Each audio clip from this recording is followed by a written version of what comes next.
मैं आप लोगों को इतिहास के उस पन्ने का झलक दिखलाना चाहता हूं जो आज विश्व चर्चे में है।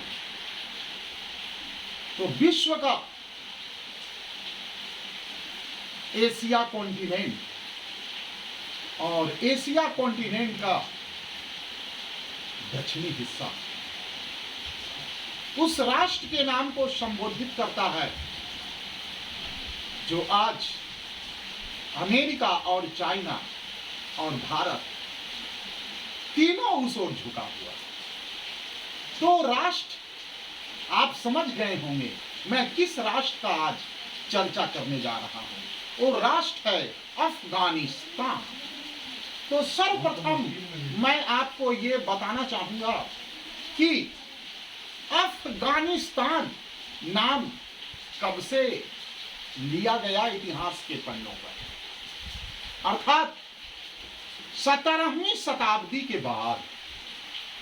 नहीं तो ये अफगानिस्तान एक हिंदू राष्ट्र था। उसके बाद ये बौद्ध धर्म का राष्ट्र बना। और आप तो जानते हैं कि मोहम्मद साहब जिस तेजी के साथ इस्लाम धर्म को पूरे विश्व में फैला रहे थे, उसका मूल कारण था कि उनका एक ही मोटो था, वो था कि एक ही थाली में सभी लोग खाएं। तो एक ही थाली में सभी खाने का मतलब जितने निम्न वर्ग के लोग थे, जितने गरीब वर्ग के लोग थे, वो सभी इस्लाम धर्म की ओर अग्रसर हुए। और तो ये अफगानिस्तान नाम कैसे पड़ा, तो मैं बताना चाहता हूं आप लोगों को कि आप तो जानते हैं जब अंग्रेजों का उपनिवेश बना, अंग्रेजों का शासन आया, तो वो लोग बहुत जोर शोर से इस अखंड भारत में अफीम की खेती करवा रहे हैं। उस अफीम की खेती जिससे एक शब्द और जुड़ा हुआ है, वो है पोस्तो।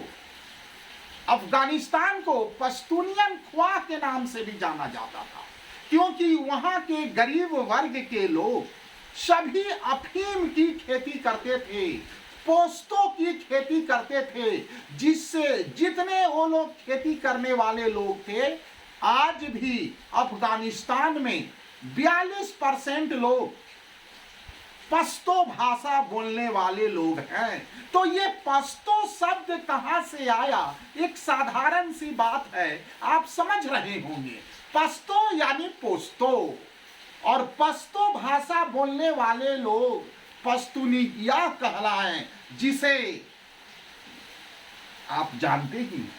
पोस्तो अर्थात अफीम, और अफीम की खेती करने वाले लोग अफगानी कहलाएं, और इसका नाम पड़ा अफगानिस्तान। अब शब्द आता है, ये तालिबान क्या है भाई? तालिबान क्या है? तो इसका एक इतिहास है जो आपको कोल्ड वॉर की ओर ले जाता है। द्वितीय विश्व, दूसरा विश्व, जिसे यूएसएसआर के नाम से जाना जाता था, आज उसे रूस कहा जाता है।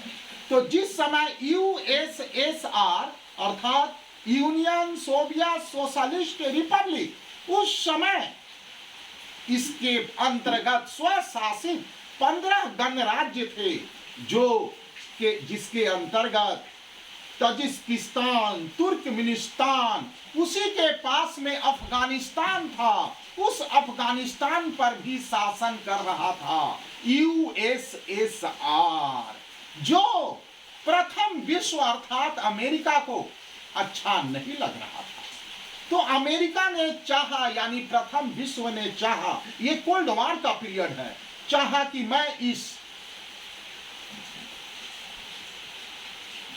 अफगानिस्तान में यूएसएसआर के शासन को जड़ से किस प्रकार समाप्त करूं। तो उसने एक अपना ट्रेनर बनाया, एजेंट बनाया, जिसका नाम था ओसामा बिन लादेन, और ओसामा बिन लादेन के माध्यम से अफगानिस्तान के मदरसा में शिक्षा लेने वाले विद्यार्थियों को, यानी मदरसा में शिक्षा लेने वाले अर्थात तालीम लेने वाले, तालीम का मतलब क्या होता है? ज्ञान हासिल करने वाले, अर्थात ज्ञानार्थी, अर्थात विद्यार्थी, विद्यार्थियों का एक समूह बना, कट्टर धार्मिक विद्यार्थियों का एक समूह बना जो तालीम लेने वाले थे, और उनके संगठन को कहा गया तालिबान। और ये अमेरिका का तालिबान अफगानी शासनों से लड़ने लगा, और एक ऐसा समय था 1996 से 2001 जिस समय तालिबान के धार्मिक गुरु का शासन भी चल रहा था, तो इन लोगों को कहा गया तालिबान। और अब आज का जो स्थिति है कि भारत जो है अफगानिस्तान में बहुत सारा इन्वेस्ट कर चुका है, और आज अमेरिकी सेना वहां से वापस हो रही है। तो अब भारत के सामने, पाकिस्तान के सामने अपना अपना कूटनीति रखने का है कि कौन अपने कूटनीति में इस विश्व स्तर के इतिहास में सफल हो सकता है। और अब आपका सामने का इतिहास का जो पन्ना है वो आपको सामने नजर ही आएगा। धन्यवाद।